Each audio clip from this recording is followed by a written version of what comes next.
So on a photo, I mean, it needs to look like you, right? But what catches me is just authenticity, or just, I mean, I tend to gravitate towards photos that are not too staged or like commercial looking, just because that's my personal taste and sort of tends to be what I work on. One piece of advice that I took and I try to give out when I can is that, you know, as an actor, when you're selecting your photographer, it's really useful if you've collected some photos or other headshots that have spoken to you, just to be able to show the photographer visually what you're looking for, not just to be able to explain it, because they're obviously, you know, working in a visual medium. So yeah, really should look like you.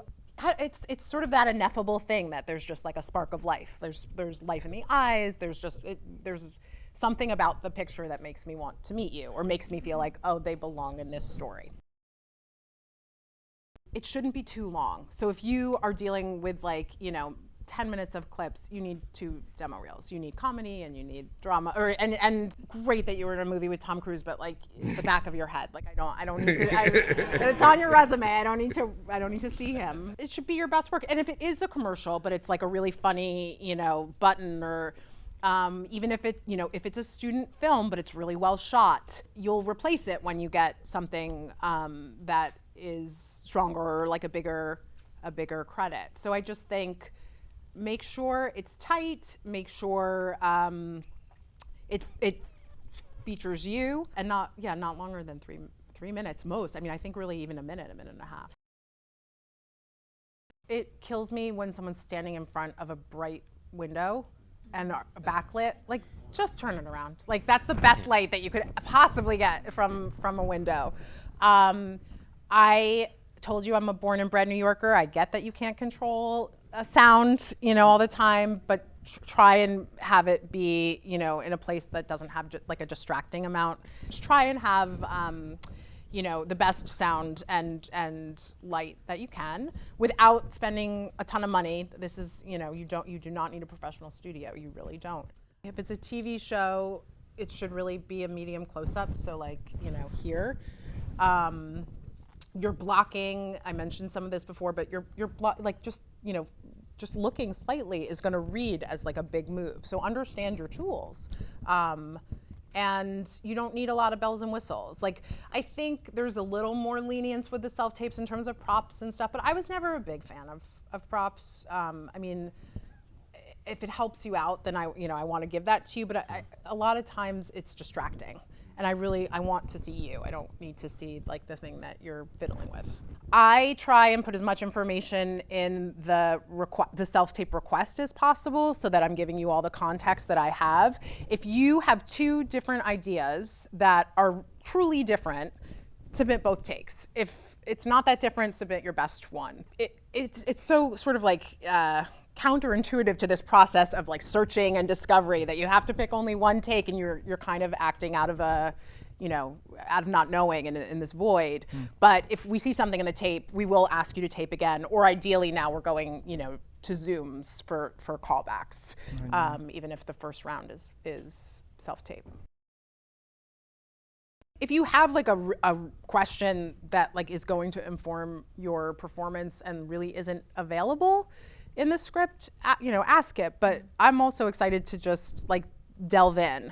I almost always will have an actor do a scene more than once. I mean, I'm sure there's exceptions to that, but for the most part, like I like to also just work with an actor to see, you know, how they're going to take direction. It's also kind of reading the room. Like, honestly, it's been 3 or 4 years since I've had a waiting room with actors wait, you know, and if it's very crowded and there's a little bit of a lag time, usually there's not as much time as I would like to, you know, be able to talk or answer questions. But I think certainly if it's like a really pressing question, and especially if you haven't been given the whole script, or it's a pilot, and you're not familiar with the writer because they haven't done anything before, of course you can ask a question. Pilot season sort of started falling apart even like way before COVID, just because we weren't on like a network TV cycle anymore. There's so many different platforms, and shows are of like all varying lengths and on, you know, such different schedules that we're not so tied to cast the thing in February, March, make the thing throw spaghetti at the wall, pick up like 2 or 3 of the 300 things that are made. No, I'm just kidding. But I think that it still sort of exists, or like there's still this thing that we all pretend is happening where there's like more going on between mid-January and mid-March. I think most of the appointments that go out for pilot season are to actors who are repped, but that's not to say that all of them are. And as the shows change and are more reflective of like our world, I think the type of actor that was seen as like, you know, a series regular or someone that was getting called in for all the roles has changed. And so that has sort of made it wider. It used to be that New York actors really had to fly out to LA for pilot season if they wanted to get seen, but that changed over the years. And now with so much, you know, being virtual, one of the benefits is that you really can be anywhere in the world as long as you have good internet and can get on a plane at a moment's notice. So just to set the record straight, the casting director is not making the final choice. There's definitely a big difference in terms of television and like big studio films. We're not naming the studios, but just big studio films. And independent films. So on the former, it really is, you know, it's a bigger, longer process. You're seeing more candidates. There are many, many people that need to weigh in. It's not just the director or the producers, it's a lot of studio executives, network executives. Some of these, you know, scenes reminded me of network tests. We'll see how they evolve, you know, in this new era. But it was sort of, I don't know, like it's torture to have, they would have pairs of actors, like let's say 3 pairs of actors all auditioning for the same role, and they would send one out and then bring another one in. I mean, I don't know, that just sounds not like a pleasant experience, and it wasn't, let me tell you.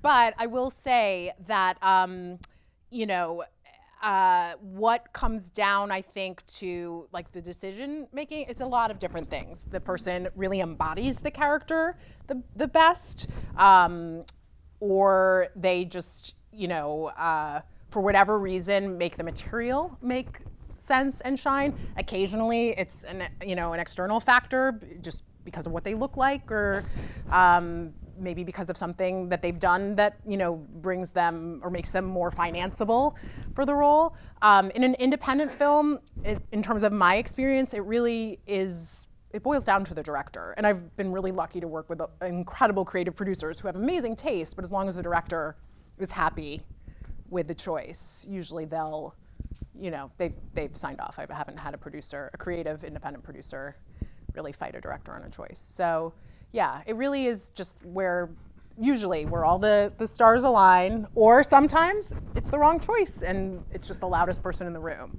But hopefully that doesn't happen too much.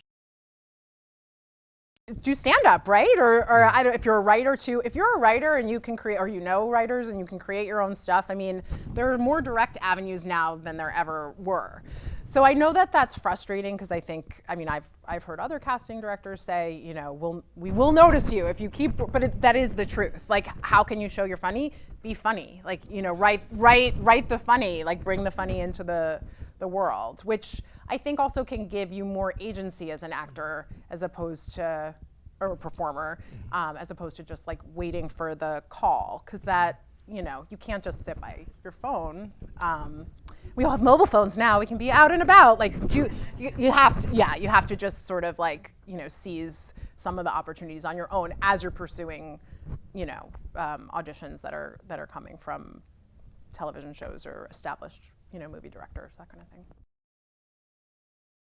My God, my job would be really boring if I only saw people that I knew, right? So I totally rely on bringing in new people to every role that I audition for. At the same time, there's so many actors who I've known for so many years, and some of them I've cast, some of them I haven't, some of them I've known that I've wanted to cast for so long. I mean, sometimes it can be, you know, 10, 11, even more years that I've really been championing someone, and finally they get the role. And my God, is that gratifying.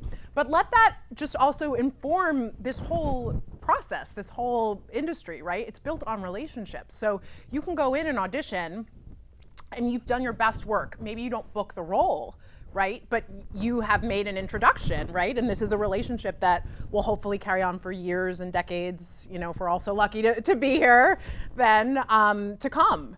in terms of the casting directors that you're contacting, what do you gravitate towards? What show do you want to be on?